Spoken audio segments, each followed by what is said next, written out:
One of these cartridges was designed because American soldiers were getting killed by warriors who wouldn't fall. The other was designed because American cops were getting shot through their own car doors. 1905. For the .45 ACP, the Philippines. Moro guerrillas absorbing rounds of .38 long Colt and still closing with blades. The Army's answer: make the bullet wider, make it heavier, and forget about velocity.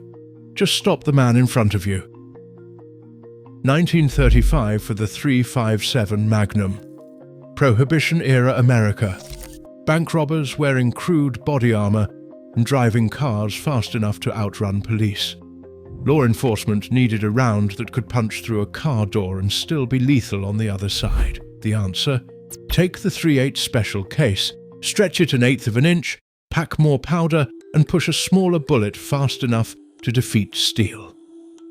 2 different decades, 2 different enemies, 2 completely different engineering philosophies. And 80 years later, the men who carry these cartridges still argue about which one is better without understanding that they were never trying to do the same job. That misunderstanding is the LIE, and it's been running the .45 versus .357 debate since before anyone watching this was born. .357 Magnum pushes a 125-grain bullet at 1,500 feet per second, delivering about 624 foot-pounds at the muzzle. A 158-grain load runs about 1,300 feet per second and produces 583 foot-pounds. In either configuration, the .357 carries more energy than the .45 ACP at every distance. At 50 yards, the .357 retains 479 foot-pounds, while the .45 retains 343. That gap is real, and it grows the further out you go. On paper, the .357 Magnum is the stronger cartridge by a significant margin. And if energy alone determined lethality, this would be a short conversation. Energy alone doesn't determine lethality. And the reason why is the detail that changes this entire debate. Subscribe. A deer hunter who's taken game with both calibers put it plainly. He said he'd shot many deer with the .357 Magnum, and every single one that didn't hit, bone exited the animal. Exited, passed through. The bullet entered the deer, travelled through the chest cavity, and came out the other side still carrying energy. Energy that went into the dirt. Energy that didn't contribute to killing the animal. Energy that was wasted. The .357 Magnum's high velocity is what makes it lethal. It's also what makes it wasteful. At 1,300 feet per second, a 158-grain, .357 bullet has enough momentum to pass completely through a human torso at defensive distances. Ballistic gel tests confirm this. The .357 Magnum penetrates 18 to over 18.5 inches in calibrated gel. The accepted standard for adequate defensive penetration is 12 to 18 inches. The .357 doesn't just meet that standard, it blows past it. Overpenetration in gel means overpenetration in tissue. And overpenetration in a home defense scenario means a bullet that passes through the attacker, through the wall behind him, and into whatever is on the other side. The .45 ACP penetrates 12 to 12.5 inches in the same gel with the same protocol. Right in the middle of the ideal penetration window, the bullet enters, expands, dumps its energy into the target, and stops inside the body. The .45 doesn't exit. It doesn't waste energy in the dirt. It doesn't endanger what's behind the target. Every foot-pound it carries goes into the person it hit. The .357 Magnum is more energetic. The .45 ACP is more efficient with the energy it has. And in a hallway at 3 in the morning, Efficient is what keeps your family alive on the other side of the wall. That's the first thing nobody says clearly in this debate. The 357's extra energy is a liability indoors. The 45's lower energy is an asset. Now, before the 357 guys close the tab, let me give you the 3 things the 45 physically cannot do, because the 357 has its own advantages, and they are not small. The first one is barrier penetration. The 357 Magnum was built to defeat car doors. In 1935, that was the requirement. 80 years later, the requirement still holds. A 357 Magnum with a 158-grain JSP at 1,300 feet per second will punch through automotive sheet metal, safety glass, heavy clothing, and light structural barriers with enough energy left to reach vitals on the other side. The 45 ACP at 850 feet per second will not. The slower velocity and wider bullet profile cause it to shed energy dramatically when it contacts intermediate barriers. Through a car door, the 45 arrives on the other side significantly weakened. Through safety glass, it may deflect entirely. The 45 was designed for soft tissue performance at close range. It was not designed to defeat barriers. If your defensive scenario includes the possibility of shooting through a vehicle, a heavy jacket, or a structural obstruction, the 357 Magnum is the better tool. The 45 ACP does not have the velocity to do that job. Subscribe. The second advantage is range. The 45 ACP is a subsonic cartridge. At 850 feet per second, the bullet drops fast. At 50 yards, you're holding over significantly. At 100 yards, the 45 ACP is a theoretical exercise, not a practical one. The trajectory is a rainbow. The energy at that distance has dropped to under 300 foot-pounds. The 45 was designed for 25-foot engagements. That's where it dominates. Beyond that, it falls off a cliff.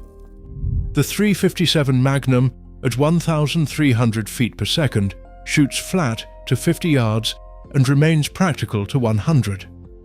From a 6-inch revolver, a skilled shooter can place rounds on an 8-inch plate at 100 yards consistently.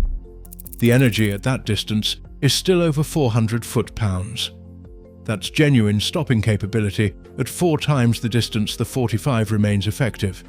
For outdoor carry, for ranch defense, for any scenario where the threat might be further than across a room, the 357 Magnum operates in a range envelope the 45 can't touch.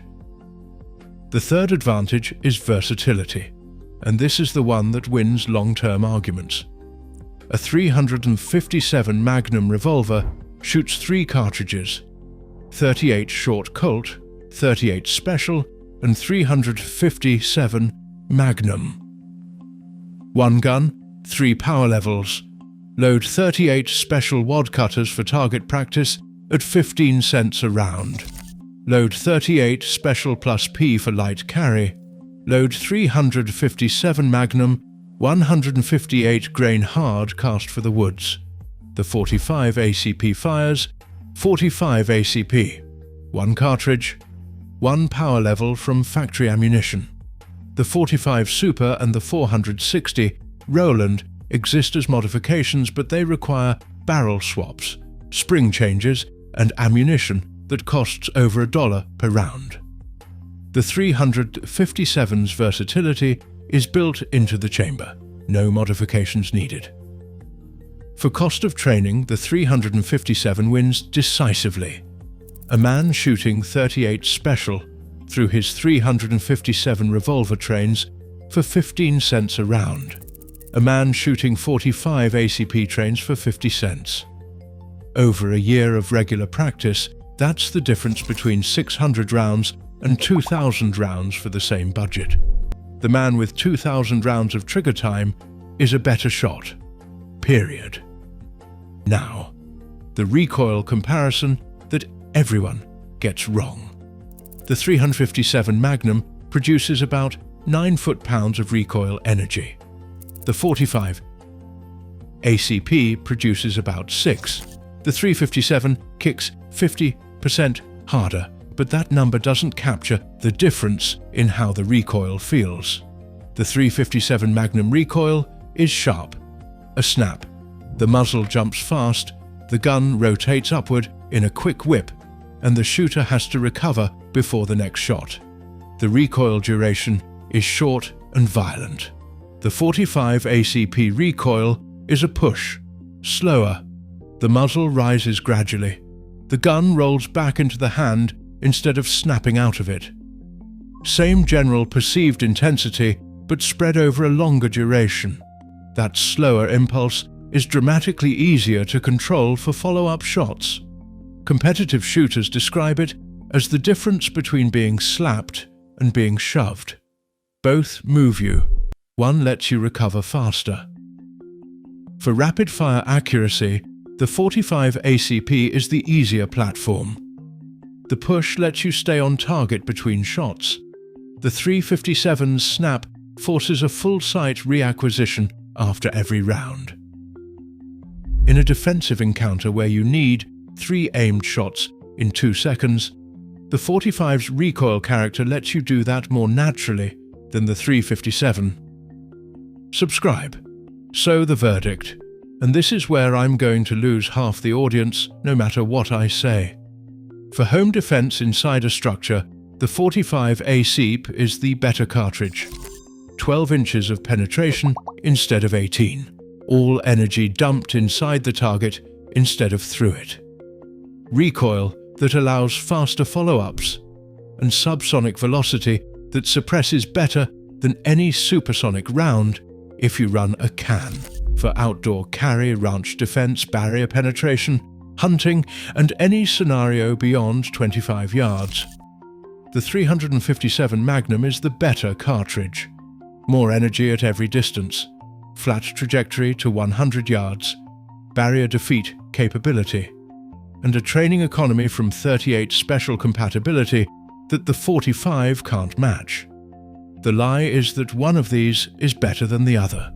They were designed 30 years apart to solve completely different problems. The 45 stops what's in front of you and nothing behind. The 357 goes through what's in front of you and keeps going. The man who picks the 45 for the hallway is right. The man who picks the 357 for the trail is right. The man who argues that his choice works for both is the one who hasn't thought about it long enough. Own both. Load them for different jobs. Stop arguing about which one is better and start asking which one belongs where. Subscribe.